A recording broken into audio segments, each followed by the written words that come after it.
बच्चों, कैसे हैं आप सब? आशा करती हूँ आप सब अच्छे होंगे, स्वस्थ होंगे।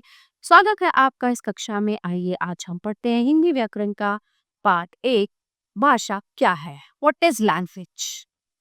अध्यापिका बोलकर बच्चों को प्रश्न समझा रही हैं। बच्चे अध्यापिका की बातें सुनकर कॉपी में लिखकर हल करने की कोशिश कर रहे हैं। ठीक है। बच्चों ने प्रश्नों को पढ़कर हल किया। इस प्रकार जिस साधन के द्वारा हम अपनी बात दूसरों तक पहुंचाते हैं और दूसरों की बात को समझते हैं, उसे भाषा कहते हैं।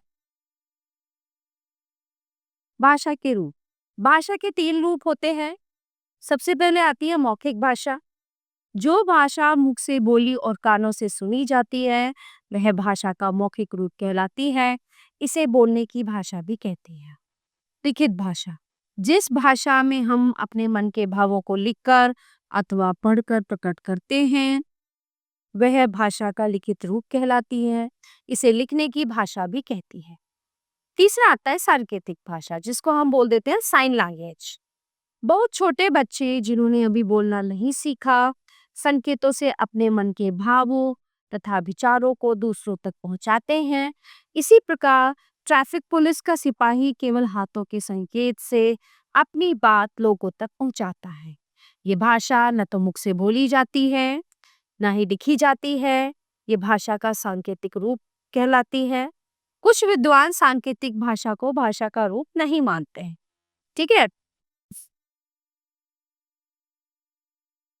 बच्चा जिस परिवार में पलता और बड़ा होता है, वह उसमें बोली जाने वाली भाषा सबसे पहले सीखता है। वही भाषा मातृभाषा कहलाती है। पूरे देश में राजकाज में प्रयोग की जाने वाली भाषा राजभाषा कहलाती है और हमारे देश की राजभाषा हिंदी है। विविध भाषाएं। हमारे देश के विभिन्न राज्यों में अनेक प्रकार की भाषाएं बोली व लिखी जाती हैं। जैसे पंजाब में पंजाबी, तमिलनाडु में तमिल, आंध्र प्रदेश में तेलुगु, पश्चिम बंगाल में बांग्ला, केरल में मलयालम, महाराष्ट्र में मराठी, कर्नाटक में कन्नड़, जम्मू कश्मीर में कश्मीर। ठीक है। तो ये सब यहाँ के जो अलग अलग राज्य हैं, सबकी अलग अलग भाषाएं हैं। लिपि। जब हम किसी भाषा को बोलते हैं तो हमारे मुख से ध्वनियां निकलती हैं। इन ध्वनियों को लिखने के लिए कुछ चिन्हों का प्रयोग किया जाता है। हिंदी भाषा में अ, आ, ई, औ तथा क, ख, ग, ह आदि ध्वनि हैं। इन ध्वनियों को मिलाकर जब हम कुछ लिखते हैं तो वह लिपि कहलाती है। अलग अलग भाषाएं अलग अलग लिपियों में लिखी जाती।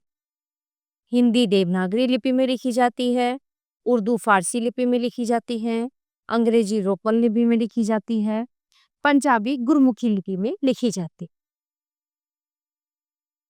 व्याकरण।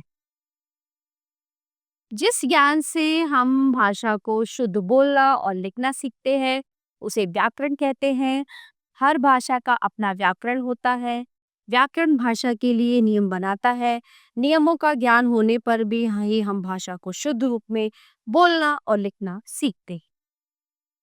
तो इस पाठ से हम जान गए हैं कि मन के भावों को दूसरों तक पहुंचाने का साधन भाषा है। भाषा के 3 रूप होते हैं, मौखिक, लिखित और सांकेतिक। हमारे देश की राजभाषा हिंदी है। सभी भाषाओं की अपनी अपनी लिपि होती है। हिंदी देवनागरी लिपि में लिखी जाती है। व्याकरण भाषा को शुद्ध व सुंदर बनाता है। तो प्यारे बच्चों, ये था हमारा पाठ भाषा, जो यहीं पे समाप्त होता है। आशा करती हूँ आपको बहुत अच्छे से समझ आया होगा। मिलते हैं अगली कक्षा में। धन्यवाद।